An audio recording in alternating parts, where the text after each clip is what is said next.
అందుకని తల్లి ధ్యానాన్ని జయించాలి అని అంటే రెండు లక్షణాలు మన నుంచి దూరంగా పెట్టండి.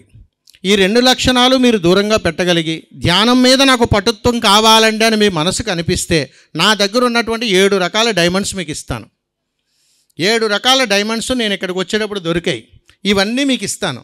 చాలా జాగ్రత్తగా డైమండ్ విలువను మీరు తెలుసుకుని జాగ్రత్తగా ఉపయోగించుకోగలిగితే ధ్యానాన్ని మనం తప్పనిసరిగా చేయిస్తాం.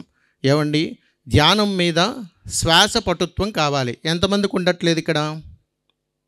అందరికీ ఉంటుందా? నిజం ఒప్పుకోండి. అమ్మ బోర్ కొడితే నేను లేచి వెళ్తా. మరి చెప్పాలి, ఎంతమందికి శ్వాస పట్టుతూ ఉండట్లేదు? నా వయసు 60 వచ్చాయండి, 70 వచ్చాయి, 80 వచ్చాయి. కాళ్ళు చాపుకోలేను, కాళ్ళు మడవలేను, కానీ ధ్యానం చెయ్యాలని ఉంటుంది. కుర్చీలోనే కూర్చోగలుగుతాను. ఎక్కడైనా చేయమని చెప్పారండి పత్రిజీ గారు. ఎలానా కూర్చోవచ్చండి. కాసేపు కళ్ళు మూసుకోమన్నారండి, ధ్యానం చేయాలన్నారండి. ఇందాక మీరు స్వామివారు ఇక్కడ గణేష్ వారు వారు చాలా చక్కగా మీతో తాండవాడిచ్చారు. మీకు తెలియకుండానే ఒక ధ్యానం ఉంది అందులో. ఆ ధ్యానం పేరు శివతాండం. ఆడలేదు మీరు, శివతాండం ఆడితే పడిపోతారు. తన్మయత్వం. మీకు తెలియకుండానే తాండవ ధ్యానం చేశారు. అద్భుతమైనటువంటి తాండవ ధ్యానాన్ని అక్కడ మీరు ప్రదర్శించగలిగినప్పుడు అక్కడ ఉన్నటువంటి శబ్దం మీద మీ ధ్యాస పెట్టారు. ఎప్పుడైతే ఈ ధ్యాస అక్కడికి వెళ్ళిందో మీ శ్వాస మీ అదుపులోకి వచ్చింది కాబట్టి మీరు అక్కడ తాండవ ధ్యానంలో పాల్గొనగలిగారు. ఆ పటుత్వం రానటువంటి వాళ్ళందరూ ప్రేక్షకులాగా కూర్చున్నారు. వాళ్ళు ఫోన్లో షూట్ చేస్తున్నారు. వాళ్ళు చేస్తుంటే మనకెందుకులే, నన్ను ఎవరన్నా చూస్తున్నారేమోనని. ఎందుకంటే తల్లి, ధ్యానం ఎప్పుడు కూడా మన దేహం యొక్క తత్వాన్ని కోల్పోతుంది. మనలో ఉండలేం. అంతటి విధానంలోకి మనం వెళ్ళగలిగితేనే ధ్యానం యొక్క విలువ తెలుస్తుంది తప్ప ధ్యానం చేస్తే, తాండవ ధ్యానం చేస్తే ఎవరన్నా చూస్తారేమో, ఎలా అనుకుంటారేమో అని మీ భావాలు అక్కడే ఆగిపోతున్నాయి.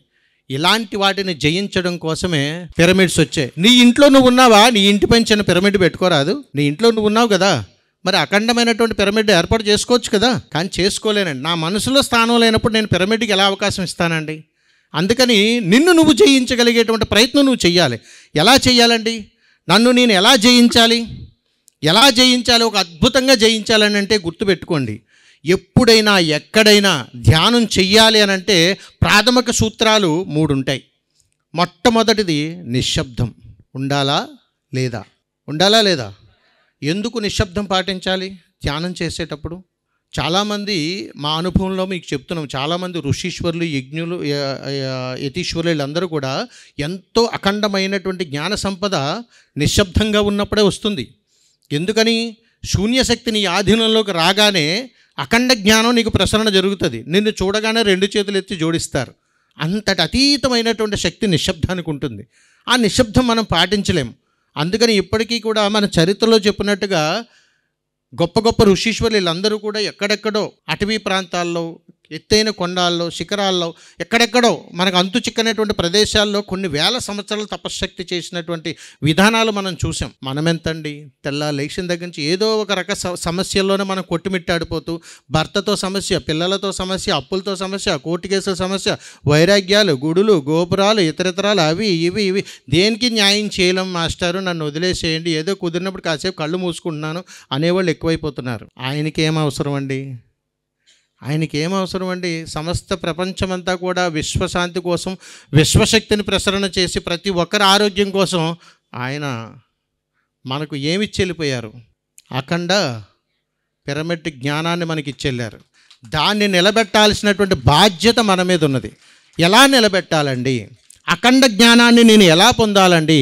ఎలా నేను ఈ జ్ఞానాన్ని జయించాలండి అని అనుకుంటే, మీ ముందు నిలబడినటువంటి ఎలాంటి గొప్ప వ్యక్తి అయినా సరే కొన్ని విషయాలు మీ మనసులో పెట్టుకోవాలి. ఫస్ట్ ఎదుటి వాళ్ళు చెప్పేది మనం వినడం నేర్చుకోవాలి. ఎంతమంది వింటున్నారు? వినడం నేర్చుకోవాలి. ఈ విన్న తర్వాత దాన్ని గ్రహించగలిగేటువంటి శక్తి మనకు ఉండాలి. నేను చెబుతున్నాను, మీరు వినగలగాలి. మాస్టర్ చెబుతున్నాడు, వినగలగాలి. విన్న తర్వాత దాన్ని గ్రహించి ఇది అని నిర్ధారణ చేసుకోగలగాలి. నిర్ధారణ చేసుకున్న తర్వాత మీరు సమాధానం చెప్పాలి. ఆ సమాధానం చెప్పిన తర్వాత తృప్తి చెందాలి. అక్కడతోటి ఒక క్రమశిక్షణ వస్తుంది మనకు చాలా విషయాల్లో దేహం మాత్రం ఇక్కడ ఉంటుంది, మనసు మాత్రం అక్కడ ఉంటుంది. అవునా కదా? నిజం చెప్పండి.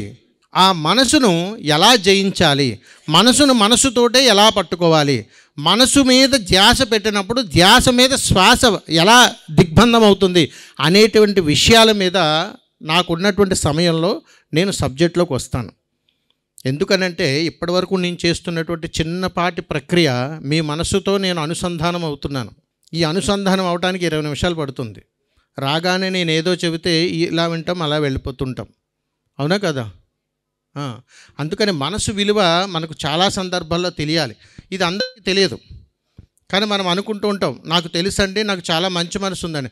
మనసు విలువ తెలిసినటువంటి వాడికి కళ్ళల్లో నీళ్లు ఎందుకు వస్తాయి? దుఃఖిస్తుంటారు కదా మీరు. దుఃఖాన్ని కూడా జయించాలా లేదా? దుఃఖాన్ని జయించలేనప్పుడు ధ్యానం దగ్గర కూర్చోవడానికి అర్హత ఉన్నట్టా లేనట్టా? లేదు. అందుకని ఎప్పుడు కూడా దుఃఖాన్ని జయించాలి, నిన్ను నువ్వు జయించాలి. నువ్వు ఎందుకోసం వచ్చావో తెలుసుకోవాలి, ఏ కార్యాచరణ మీద నువ్వు ధ్యానంలోకి వచ్చావో తెలుసుకోవాలి. కానీ మన మనసులో ఉన్నటువంటి ఆలోచన చాలా ప్రమాదకరమైనటువంటిది. నాకు చాలా రోగాలు ఉన్నాయి, షుగర్ ఉందట, బీపీ ఉందట, క్యాన్సర్ ఉందట, తలపోటు ఉందంట, ఇవన్నీ జయించడం కోసం ధ్యానంలోకి వచ్చా. ఇదే కదా ఆలోచన. ఇది తప్పండి.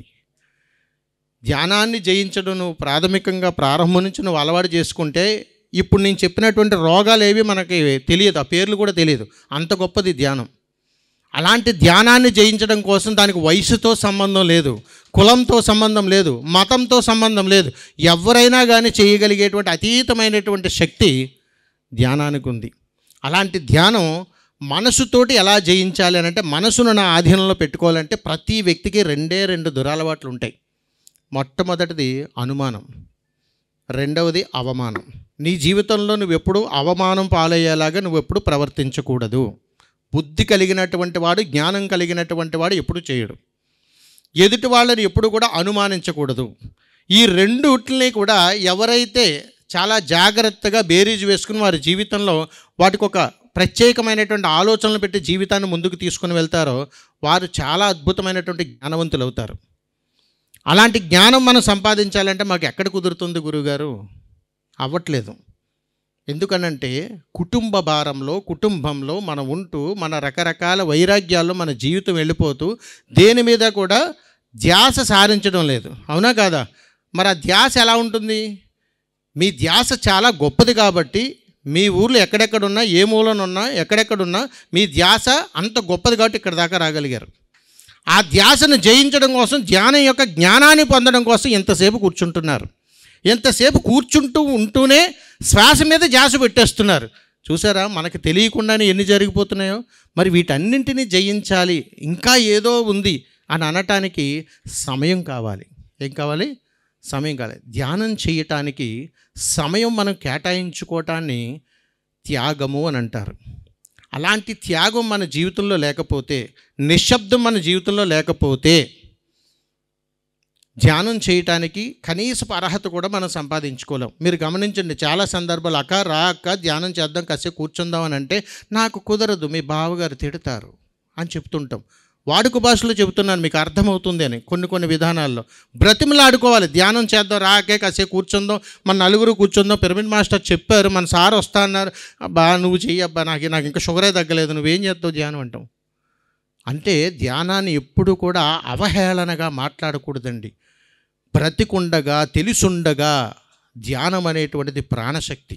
నువ్వు బ్రతుకుతున్నావు అని అంటే నీకు తెలియకుండానే నువ్వు తీసుకునేటువంటి శ్వాసే ఆధారం.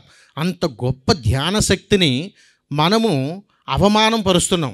అందుకని మనం అనుమానం అనే పిశాచాల్లా తయారైపోతున్నాం. అందుకని మనకు దేని మీద పటుత్వం దొరకడం లేదు. ఇది క్లియర్.